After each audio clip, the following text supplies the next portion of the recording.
Now that we know how easily we can make an object more realistic by adding patterns to it, let's draw this cute little gecko together. Step by step, from a simple outline made of basic shapes to a fully shaded and textured drawing. Let's begin by sketching the main shape of the body. We're going to draw a small gecko, so make sure you don't fill the entire page. Here's a pencil sharpener just for size reference. I'll start with a slightly curved line for one side, and then mirror it with another curved line facing the first.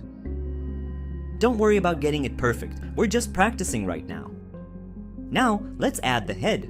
I'll lightly sketch extra 2 curved lines facing each other right on top of the previous ones, then connect them with a tiny curved line. Geckos come in many sizes and shapes, so whatever your lines look like, I'm sure it's gonna come out great. For the tail, first, draw a small dot to mark where the tail ends. You can make it as long as you'd like. Let's draw 2 lines from the bottom of the body, closing them together at the end. The end should look pointy, like a small hook. The tail can curve any way you like. Remember, it's just a practice. Our gecko wants to go places and see the world, so let's give him legs. I'll start with the front legs by sketching 2 L-shaped lines on each side of the body. Then, at the end of each leg, I'll add small, hand-like shapes for the gecko's fingers. These tiny hands are too cute, but don't worry about making them perfect. I bet there are geckos with men hands roaming the world somewhere. Fingers can be long, short, blobby, thin. Honestly, anything would look cool and add your special touch to the drawing. See? Mine aren't even symmetrical, but it still looks great.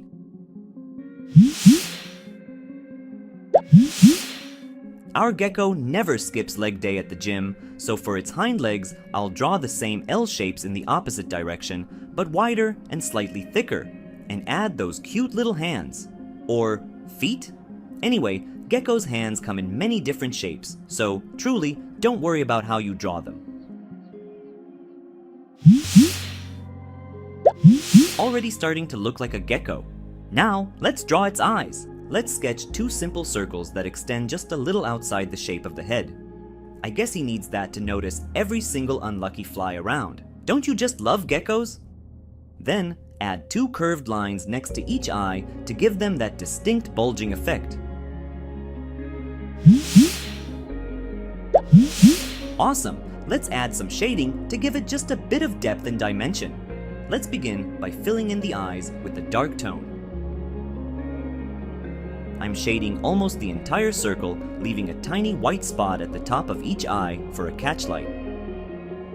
This little detail will make the gecko look more lively. Now, let's add some shading to the body. I'm going to shade in patches, working in small sections.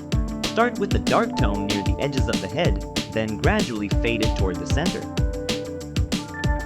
Now moving to the body of the gecko, gradually shading in patches. Make sure your shading isn't too dark. Soon enough we'll add patterns, and we want them to really pop.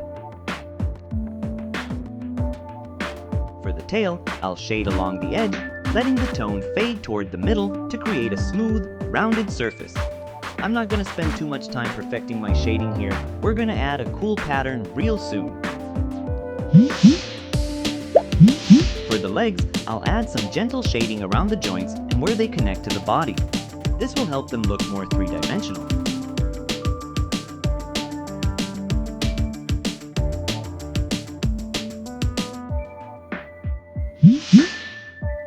Now, let's blend our shading. I'll hold my pencil far from the tip and softly go over the shaded areas, smoothing the transitions so they feel more natural. However, don't stress about it. A gecko's skin is rough around the edges, so it's totally fine if your blending comes out a bit rough too.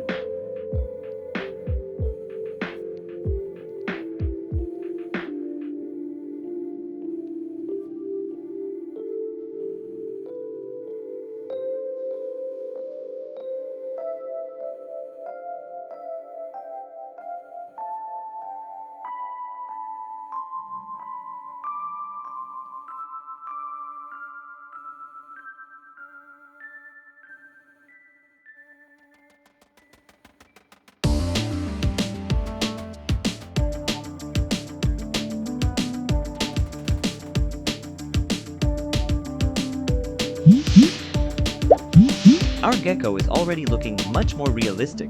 Let's finally add a pattern to make our gecko's skin feel more lifelike. First, let's create a spotted pattern along the back. Ready to see how it really makes it pop? We're gonna arrange a bunch of these on the gecko's back to create a cool and unique pattern. Now we're going to play with the size of this shape and make it larger, then smaller again.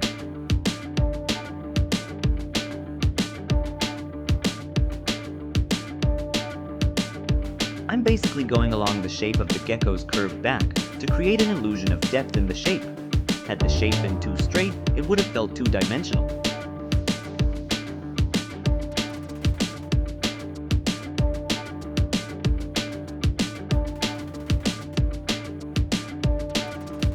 Now, let's add a couple more beneath it.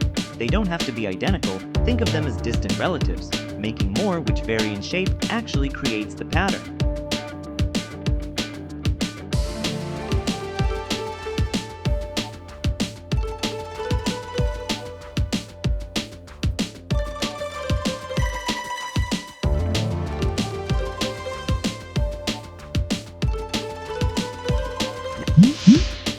We'll just add some dots which fit the smaller areas on the gecko to represent a pattern there.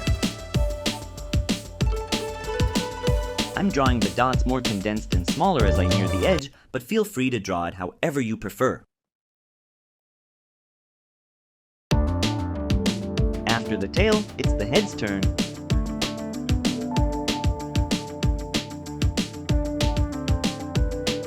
Let's add a few to the arms while we're at it.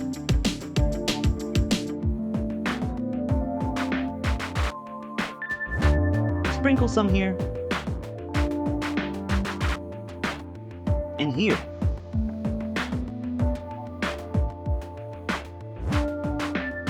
And there you have it. You've just created your first patterned animal. It gives it a whole new layer of realism. Geckos alone have countless different patterns. Just imagine how many amazing patterned animals you could draw.